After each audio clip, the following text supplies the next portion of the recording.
on YouTube at Sal Paolantonio and Jeff Darlington at Raymond James Stadium. The Bucs 31, the Eagles 15. What about this Bucs win impressed you the most? Honestly, coming out of this game, I was really wondering what was going to show of the Bucs run defense. We know that the Eagles rushing offense is really good. They were very good all regular season, really led the league in several categories. The Bucs run defense was vulnerable at times, and yet they came into this game, they stood the test, and ultimately I think that's a big reason why they were so Right, dominant. and what we saw in the first quarter was Todd Bowles called a lot of run blitzes, a lot of 10 guys at the line of scrimmage, single high safety.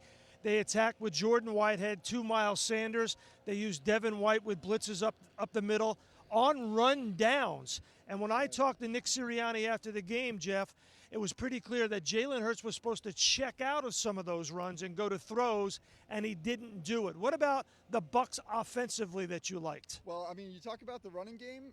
This is a team that didn't have Leonard Fournette or Ronald Jones, and yet they kind of came out in that first drive and didn't steer away from it. I really expected, honestly, more passing at that point, but instead they went with that rotation of running backs.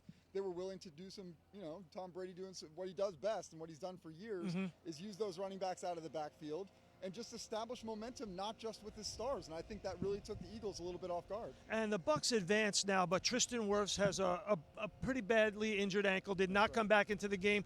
The Eagles were able to sack Tom Brady. In fact, if I said to you, the Eagles would sack Tom Brady 4 times and still get blown out of here, you'd be like, come on, Sal Pal, what are you talking about? Right.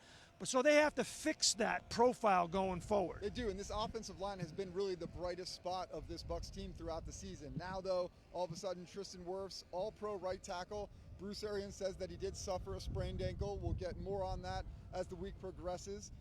But, it also is going to help. Ryan Jensen, the center, he also came out of the game banged up. Ultimately, though, was able to go back in. They got to get that all squared away, but they do get Leonard Fournette back. That should help.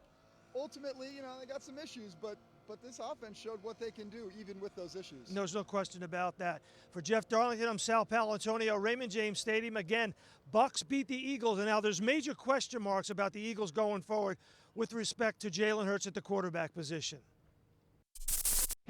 Thank you for watching ESPN on YouTube. For live streaming sports and premium content, subscribe to ESPN+.